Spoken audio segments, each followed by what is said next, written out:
sent to the minority leader's home to return him to the Capitol for a vote.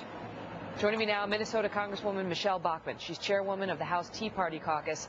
And Congresswoman, this broke yesterday during our show, that the Democrats had hightailed it out of the state so that they could not be compelled to vote, to do a simple up or down vote on the governor's proposed austerity measures. And here we are 24 hours later, they still cannot find one Democrat to show up so they can just have a vote. And your thoughts on it are what? Well, it's a dereliction of duty on behalf of the Democrat state senators in Wisconsin. There was an election in 2010. The people spoke clearly in Wisconsin. They elected a new senator, Ron Johnson, to replace Russ Feingold, a new governor, Scott Walker, and then they elected also Republicans to run both the House and the Senate. This was a change election in Wisconsin. People wanted to get their fiscal house in order. That's exactly what Governor Walker and the House and Senate are trying to do, and now the Democrats are trying to thwart the will of the people by leaving the state. This is outrageous, and plus we have the President of the United States also weighing in with his campaign organization, busing 25,000 protesters into Madison. This is outrageous.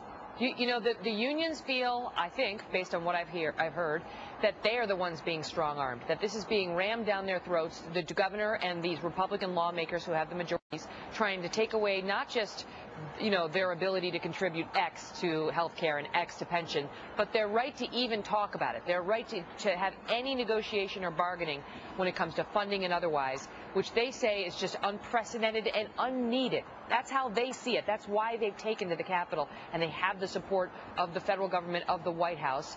Can you see their side?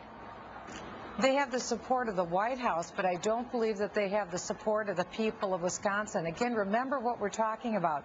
These are public servants.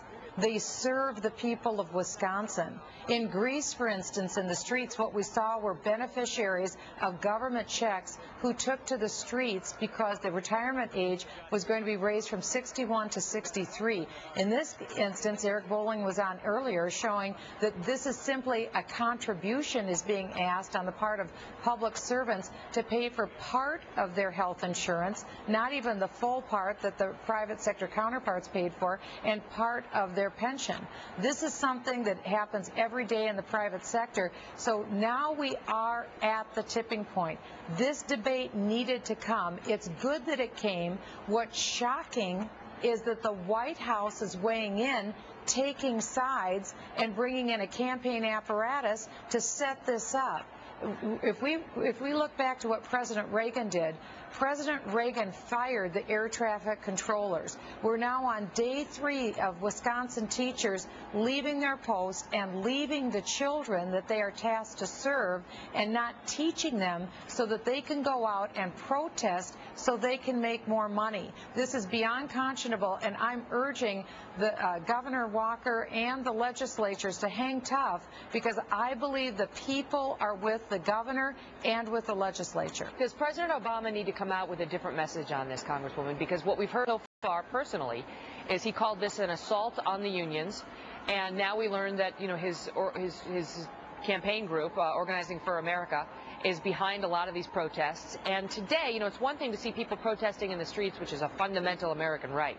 It's another when you learn that a lot of them are potentially illegally striking teachers who are forcing schools to be closed with kids who want to show up and learn, or at least their parents want them to.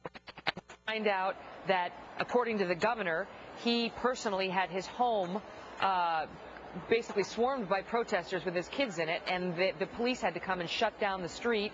Other Republican lawmakers in the state saying they can't even be seen right now in the Capitol. Their homes, too, have been stormed by protesters. Their homes, not their workplace, but their homes. So does President Obama need to come out and speak to that?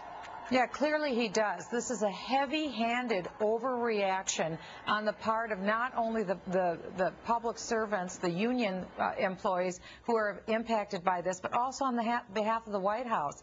This is not a federal issue, and the President of the United States has weighed in by bringing his campaign apparatus into the state capitol in Madison.